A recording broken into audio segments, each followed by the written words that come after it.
Hello friends, আজ আমি তোমাদেরকে মিটে চচ্চড়ি করে দেখাবো। তো দেখো আমি রান্নাটা কীভাবে করছি।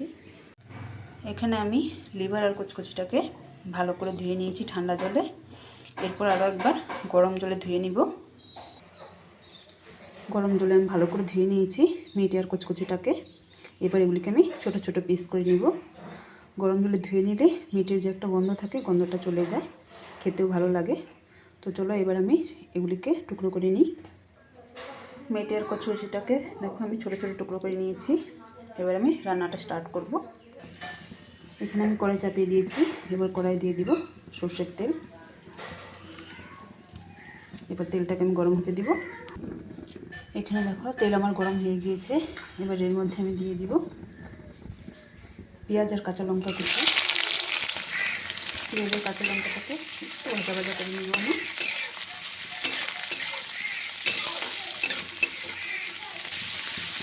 পেঁয়াজ আর কাঁচা লঙ্কাটাকে 3 থেকে 4 সেকেন্ড আমি ভেজে নিয়েছি। এবার এর মধ্যে দিয়ে দেবো আমি রসুন কুচি, আদা কুচি আর টমেটো কুচি।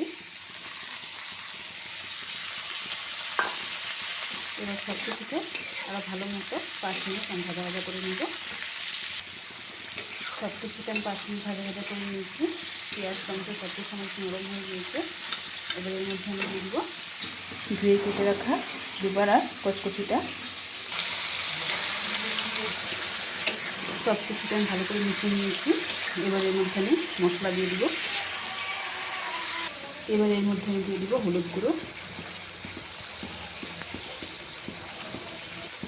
দিয়ে দিব লঙ্কা গুঁড়ো, দিয়ে দিব জিরে গুঁড়ো, দিয়ে দিব ধনে গুঁড়ো আর দিয়ে দিব স্বাদ মতো নুন। এবার সব কিছুটা ভালো করে মিশিয়ে নেব।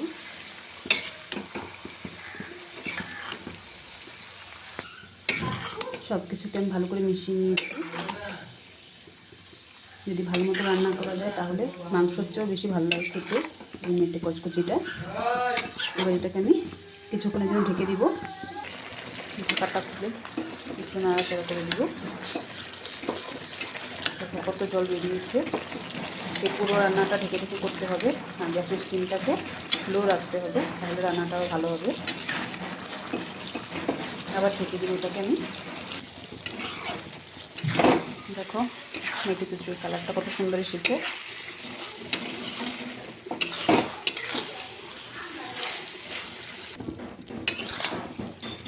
সব কিছু আমার ভালো করে সিদ্ধ হয়ে গিয়েছে। এবার আমি গ্যাসের স্টিমটাকে একটু হাই করে দিব। আরও কিছুক্ষণ এটাকে আমি ভাজা ভাজা করে দিব।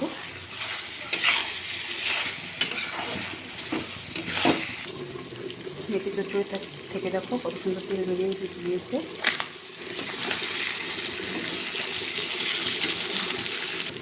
এবার এর মধ্যে আমি দিয়ে দিব ধনে পাতা কুচি।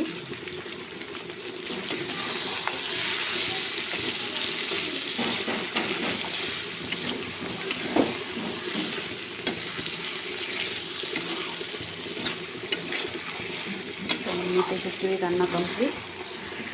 তোমরা কে কে মেটে চচ্চড়ি খেতে পছন্দ করো আমাকে কমেন্টে অবশ্যই জানিও। টাটা।